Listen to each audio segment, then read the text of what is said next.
नमस्कार प्यारे विद्यार्थियों, आप सभी का आदर्श विद्या निकेतन के इस YouTube चैनल पर हार्दिक स्वागत है। आज हम आपकी पसंदीदा सब्जेक्ट संस्कृत में भी आपके पसंदीदा प्रकरण समास के बारे में अध्ययन करेंगे, जो कक्षा 6 से लगा करके कक्षा 10 के पाठ्यक्रम में भी प्रयोग में लिया जाता है। तो आज हमारा सबसे बढ़िया सा टॉपिक, अच्छा सा टॉपिक है, वो उनका नाम है समास। क्या नाम है? समास। अब समास में हमें याद क्या रखना होता है और क्या नहीं होता है। हिंदी में भी समास चलता है, संस्कृत में भी समास चलता है। आपने सभी जगह ज़्यादातर पढ़ा ही होगा कि समास की परिभाषा में से प्रश्न आता है, लेकिन पिछले 7-8 साल के पेपरों में समास की परिभाषा या समास के भेद कितने होते हैं या समास के भेदों की परिभाषा क्या होती है, इस प्रकार का कोई क्वेश्चन नहीं आया है। तो समास की परिभाषा भी हम समझे। परिभाषा क्या होती है समास की, यानी हम समास किसे कहते हैं। समास शब्द दो शब्दों के मेल से मिलकर के बना है, जिन दो शब्दों में एक का नाम है सम, दूसरे का आस। सम का अर्थ होता है सम्मान, आस का अर्थ होता है बैठाना, यानी समान शब्दों को आसपास बैठाना ही क्या कहलाता है? समास कहलाता है।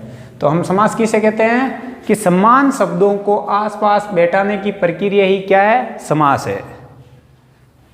यानी समान शब्दों को आसपास बैठाने की प्रक्रिया क्या कहलाती है? समास कहलाती है। अब हम इनमें देखें तो समास का व्यापक अर्थ क्या है।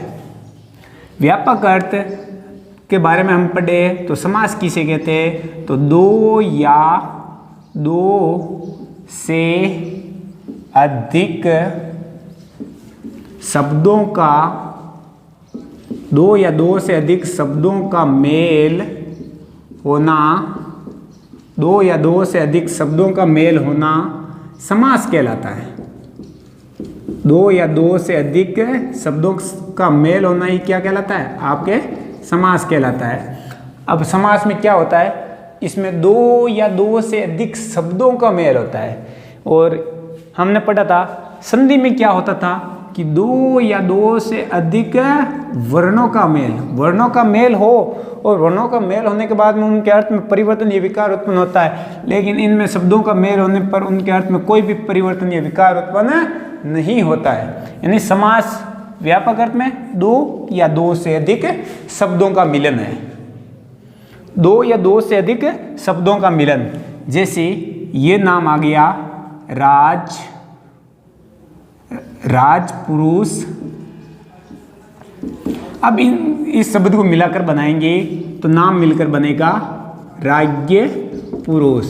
ये क्या है? ये दो या दो से अधिक शब्द है। इन शब्दों को क्या किया हमने? आसपास बैठाया, यानी राजा का पुरुष। सीधा भी ऐसे भी लिख सकते हैं, राज्य पुरुष यानी राजा का पुरुष। यानी दो या दो से अधिक शब्दों को आसपास बैठाने की प्रक्रिया क्या कहलाती है? समास कहलाती है। तो समास, अब एक चीज ये याद रखने योग्य है कि समास होता है समास का विलोम। समास का विलोम क्या होता है? तो समास का विलोम होता है, यानी विलोम शब्द होता है, वो होता है आपके विग्रह ने होकर के क्या होगा? व्यास होगा। समास का विलोम क्या होता है? समास का विलोम होता है व्यास। क्या होता है? समास का विलोम व्यास होता है। अब समास का विलोम व्यास, और दूसरी प्रकार से इसी प्रकार देखें तो संधि का विलोम शब्द होता है। संधि का विलोम वो होता है आपके विग्रह ने की विच्छेद। संधि का विलोम क्या होता है? विग्रह ने की विच्छेद। और समास का विलोम क्या होता है? व्यास ने की विग्रह। अब हम इस समास में आगे की प्रक्रिया में देखें तो समास का ही अर्थ है संक्षेप में कहना। समास का अर्थ क्या होता है? संक्षेप में कहना, यानी किसी बड़ी बात को किसी छोटे रूप में प्रस्तुत करने की प्रक्रिया भी समास में ही प्रयुक्त होती है। व्यापक अर्थ में हम समास को देखें तो अब दूसरी चीज समास के भेद, समास के भेद, तो भेदों के बारे में कोई निश्चित संख्या नहीं है। कोई किताब में 4 है, कोई में 5 है, कोई में 6 है। इन तीनों के बारे में मैं आपको अलग अलग जानकारी दे रहा हूँ, ये ध्यानपूर्वक देख लेना। हम देखें तो कक्षा 10 के या हम BA 12th आदि के नज़रिए से देखें तो हमें समास के भेद मिलते हैं 4 कौन कौन से मिलते हैं? जैसे अव्ययी भाव, अव्ययी भाव, दूसरा आता आपके तत्पुरुष, तत्पुरुष, तीसरा आता आपके द्वंद्व, चौथा आता आपके बहुवीर्य। कौन सा आता है? बहुवीर्य। अब हम देखें तो रीट के सिलेबस के अनुसार इनमें 5वां कौन सा दिया हुआ है? केवल। लेकिन ये कक्षा 6 से लगा करके 10 के सिलेबस में प्रयुक्त नहीं होता है, तो हम इसको नहीं पढ़ेंगे। अब दूसरी चीज 6 कौन से समास होते हैं? तो ये तत्पुरुष है, तत्पुरुष के 2 भेद होते हैं। एक का नाम आता है समानाधिकरण, दूसरे का नाम आता है व्याधिकीकरण। देखो समानाधिकरण है, समानाधिकरण के साथ 6 भेद होते हैं। व्याधिकीकरण के 2 भेद होते हैं, उनका नाम होता है आपके कर्मधार्य, कर्मधार्य। कर्मधार्य का अर्थ क्या होता है? काम को धारण करने वाला। धारण तो करने वाला किसको? काम को। अब आगे आपके क्या आता है? छठा आता है आपके दिगु। तो समास के मूल रूप से भेद 4। समास के कुल कितने भेद होते हैं? 6। समास के मूल रूप से भेद 4, कुल 6। अब सबसे पहला समास हम पढ़ें तो वो समास आता है आपके अव्ययी भाव समास। कौन सा समास आता है? अव्ययी भाव समास। अब अव्ययी भाव समास है, कक्षा 10 में इस समास में 100 में से 100% संस्कृत में 1 नंबर का क्वेश्चन आता है। अब कक्षा 10 के नजरिए से देखें तो एक अव्ययी है, कर्मधार्य है, एक द्वंद्व है। ये 3 ही समास है कक्षा 10 के नजरिए से, लेकिन हम पढ़ेंगे पूरे समास। अब जैसे अव्ययी भाव समास है, अव्ययी भाव समास में क्या होता है? इस समास में पहला पद अव्ययी होता है तथा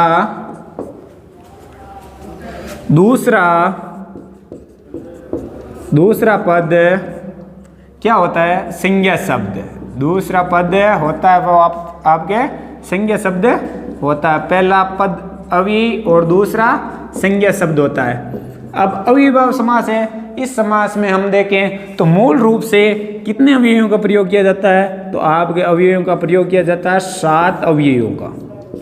7 अवयवी कौन कौन से होते हैं? एक नंबर आता है निर, दूसरा नंबर आता है अनु, तीसरा नंबर आता है आपके उप, चौथा नंबर आता है आपके स, जिसका यानी अभी तो स है लेकिन शब्द के साथ में से प्रयोग होगा। 5वां आता है आपके प्रति, 6ठा आता है आपके यथा और 7वां आता है आपके अधि। ये 7 अवयवी है। अब आपको क्या करना है? अगर इस अव्ययी समास को याद करना है तो अवयवी को याद रखो। अवयवी में जैसे निर है, निर अवयवी, निर का अर्थ क्या होता है? निर में विभक्ति कौन सी लगती है? निर में वचन कौन सा लगता है? अनु में विभक्ति कौन सी, वचन कौन सा? अनु का अर्थ क्या होता है? यानी सभी अवयवों की इस प्रकार की एक मैं सारणी लिखवा रहा हूँ। वो सारणी याद करने के बाद में आपको अव्ययी समास पूर्ण रूप से याद हो जाएगा। और एक सबसे प्रमुख रूप से क्वेश्चन जो पटवार, रीट आदि यानी जो भी प्रतियोगी परीक्षा होती है उनमें मूल रूप से पूछा जाता है कि अव्ययी समास में कौन सा पद प्रधान होता है। तो आपको याद रखना है अव्ययी समास में पहला पद प्रधान होता है। तो अव्ययी समास में कौन सा पद प्रधान होता है? पहला पद, यानी पूर्व पद क्या होता है? इसमें प्रधान होता है। अब हम अव्ययी के बारे में जानकारी अव्ययी समास में भी पढ़े तो अव्ययी के बारे में जैसे एक तो आता है अव्ययी, एक आता है इसका अर्थ, एक लगती है इसकी विभक्ति और एक आता है इसमें वचन। विभक्ति वचनम। तो एक देखें कितने अवयवों का प्रयोग, मैंने आपको बताया 7 अवयवों का, तो ये याद रखना है। सबसे पहले हम देखें तो हमारे सामने आता है, कौन सा आता है, आता है आपके सामने निर। निर का अर्थ संस्कृत में इसका पर्यायवाची होता है अभाव, हिंदी में इनको कहते हैं कमी। विभक्ति लगती है आपके षष्ठी, वचन लगता है आपके बहुवचन। विभक्ति षष्ठी और वचन बहुवचनम। दूसरा आपके सामने आता है उप। क्या नाम है, उप। उप का अर्थ समीपम। विभक्ति आपके लगेगी षष्ठी, वचन आपके लगेगा एक वचनम। यानी कोई भी अगर संज्ञा शब्द आए तो उस संज्ञा शब्द में षष्ठी विभक्ति लगा कर एक वचन लगा दो। और उप का अर्थ आपको पूछा जाए तो उप का अर्थ हिंदी में हम कहते हैं पास में, समीपम यानी पास में, लेकिन संस्कृत में यह प्रयुक्त होगा तो वो होगा समीपम। तीसरा आता है आपके अनु। अनु का अर्थ होता है पीछे। पीछे को संस्कृत में हम कहते हैं पश्चात या योग्यम। पश्चात या योग्यम, पश्चात या योग्यम। अब हम इन्हें देखें तो पश्चात या योग्यम है। विभक्ति इसमें भी षष्ठी, वचन इसमें भी एक वचन। अगला आपके सामने आता है यथा। यथा का अर्थ अंतिकर्म्य, हिंदी में इसे अंतिकर्म्य हिंदी में हम इसे कहते हैं, तो इसका अर्थ होता है जैसे, यानी यथा रीति। या अंतिकर्म्य का अर्थ हिंदी के समास में देखें तो के अनुसार, यथा रीति के अनुसार, यथा शक्ति के अनुसार। तो यथा अंतिकर्म्य विभक्ति कौन सी लगती है, द्वितीया। वचन कौन सा लगता है, वचन लगता है आपके एक वचन। अगला आता है आपके यथा आ गया। यथा के बाद में जैसे प्रति में क्या होता है, संज्ञा, शब्द, दोबारा, विभक्ति सहित यानी वी सहित यानी विभक्ति सहित, और विभक्ति सहित और क्या लगता है, प्रति लगता है। विभक्ति कौन सी लगती है, विभक्ति आपके लगती है द्वितीया। वचन कौन सा लगता है, वचन लगता है आपके एक वचनम।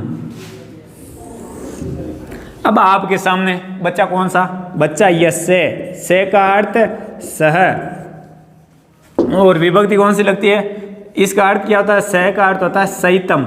हिंदी में इनको बोलते हैं हम साथ में, क्या बोलते हैं, साथ में, सहितम साथ में। विभक्ति तृतीया कौन सी लगती है, तृतीया, वचन एक वचनम। अब आपके सामने आता है अधि। क्या नाम आता है, अधि का इति। अधि का क्या लगेगा, इति। विभक्ति कौन सी लगेगी अधि के, सप्तमी। वचन कौन सा लगेगा आपके, एक वचनम। ये आपको 7 अवयव याद रखने हैं, कक्षा 6 से लगा करके कक्षा 10 या जब तक पढ़ो संस्कृत में कोई भी अविभाज्य समास पढ़े, ये 6 अवयव। जैसे अवयव 7 है, निर का अर्थ अभाव, षष्ठी विभक्ति बहुवचन, उप, समीपम षष्ठी विभक्ति एक वचन, अनु, पश्चात या योग्यम षष्ठी विभक्ति एक वचन, यथा अंतिकर्म्य द्वितीय विभक्ति एक वचनम, प्रति संज्ञा शब्द दोबारा, यानी विभक्ति सहित संज्ञा शब्द दोबारा लगाते हैं। और विभक्ति कौन सी लगती है, द्वितीय। वचन कौन सा लगता है, एक वचनम। से या सह अर्थ हुआ करे सहितम, हिंदी में कहते हैं हम साथ में। विभक्ति तृतीया, वचन एक वचनम। कारक पढ़ेंगे, कारक में पढ़ लेंगे, से साकम समम सार्धम, चारों शब्द का अर्थ होता है साथ में, और विभक्ति लगती है तृतीया। अधिकार इति, विभक्ति सप्तमी, वचन एक वचनम। यानी यहां तक आपको विशेष तौर से याद रखना। अब यहां पर प्रश्न एक आता है आपके समस्त पद। समस्त पद यानी दोनों पद आपस में मिले हुए पद।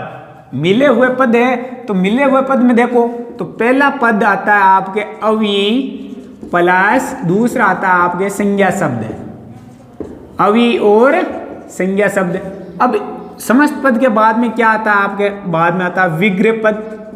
विग्रह पद में देखें, इनका उल्टा कर दो उल्टा तो पहले में अव्ययी संज्ञा शब्द विभक्ति सहित, एक नंबर पर आ जाता है संज्ञा शब्द विभक्ति सहित, और दूसरे नंबर पर आता है आपके अव्ययी का अर्थ। अव्ययी का अर्थ एक उदाहरण मैं आपको बता रहा हूं, ये दोनों ही समझ में आ जाएगा। जैसे समस्त पद है, ये नाम आता है आपके सामने निर्जनम। समस्त पद किसे कहते हैं? दोनों पद आपस में मिले हुए हो, दोनों पद आपस में क्या हो? मिले हुए। तो निर्जनम दोनों में, जैसे निर्धन जन्म। अब इसमें इसका देखें, निर क्या है पहला अव्ययी, दूसरा क्या है संज्ञा शब्द। अब इसका क्या करेंगे हम? विग्रह पद समास विग्रह करेंगे तो क्या होगा? संज्ञा शब्द विभक्ति सहित, यानी जन्म। जन्म में मूल शब्द जन, विभक्ति षष्ठी, जन की षष्ठी विभक्ति बहुवचन जननाम। निर का अर्थ होता है आपके अभाव, तो जननाम अभाव। इस प्रकार से होगा अव्ययीभाव समास। तो धन्यवाद मित्रों, आप सभी इस वीडियो को जरूर देखें, लाइक शेयर और इस चैनल को सब्सक्राइब करते रहिए। धन्यवाद।